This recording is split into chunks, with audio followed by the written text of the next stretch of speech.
नमस्कार भक्तों। जब एक शक्तिशाली हाथी मौत के मुंह में फंस गया और उसकी पूरी ताकत, उसका घमंड सब खत्म हो गया, तब उसने आखिरी बार पुकारा नारायण। और उस एक पुकार ने भगवान विष्णु को स्वयं दौड़ने पर मजबूर कर दिया। लेकिन सवाल यह है, आखिर गजेंद्र को ऐसी सजा क्यों मिली और भगवान ने उसे बचाने के लिए नियम क्यों तोड़ दिए? ये अद्भुत कथा वर्णित है श्रीमद् भागवत महापुराण में, जिसे गजेंद्र मोक्ष के नाम से जाना जाता है। बहुत समय पहले एक विशाल और शक्तिशाली हाथी था गजेंद्र। वह अपने झुंड का राजा था। ताकत इतनी कि जंगल के बड़े बड़े जानवर भी उससे डरते थे। लेकिन धीरे धीरे उसकी ताकत अहंकार में बदल गई। उसे लगने लगा कि इस दुनिया में उसे कोई नहीं हरा सकता।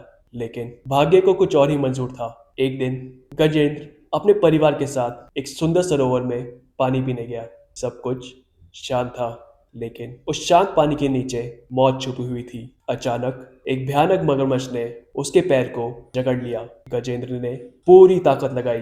घंटों दिनों तक संघर्ष चलता रहा, लेकिन यहाँ एक चौंकाने वाली बात हुई। जितना गजेंद्र कमजोर हो रहा था, उतना ही मगरमच्छ मजबूत होते जा रहा था। अब गजेंद्र की ताकत पूरी तरह जवाब दे चुकी थी। उसका विशाल शरीर थक कर कांप रहा था और सबसे बड़ा दर्द ये था कि उसका अपना परिवार भी उसे उस हालत में छोड़कर जा चुका था। वो अकेला था, बेबस और मौत के बिल्कुल करीब। उस समय उसे एहसास हुआ कि उसकी ताकत, उसका घमंड किसी काम का नहीं। और तब जब हर उम्मीद टूट चुकी थी, जब शरीर साथ छूट चुका था, तब उसने पहली बार पूरी श्रद्धा और सच्चे दिल से भगवान को पुकारा, नारायण, अब तुम ही सारा हो, मुझे बचा लो। जैसे ही गजेंद्र की पुकार भगवान विष्णु तक पहुंची, वो बिना एक पल गवाए अपने वाहन गरुड़ पर सवार होकर दौड़ पड़े। कहा जाता है उस दिन भगवान ने अपने भक्त को बचाने के लिए सारे नियम तोड़ दिए और फिर भगवान विष्णु ने अपने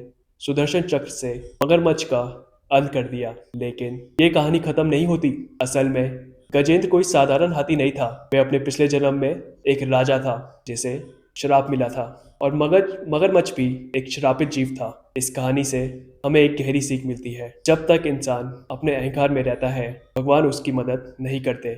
लेकिन जैसे ही वो सच्चे दिल से उन्हें पुकारता है, भगवान खुद उसकी रक्षा करने आ जाते हैं। अगर आप भी भगवान में विश्वास रखते हैं तो कमेंट में नारायण लिखना ना भूलें, और ऐसी ही दिव्य कथाओं के लिए इस चैनल को सब्सक्राइब करें।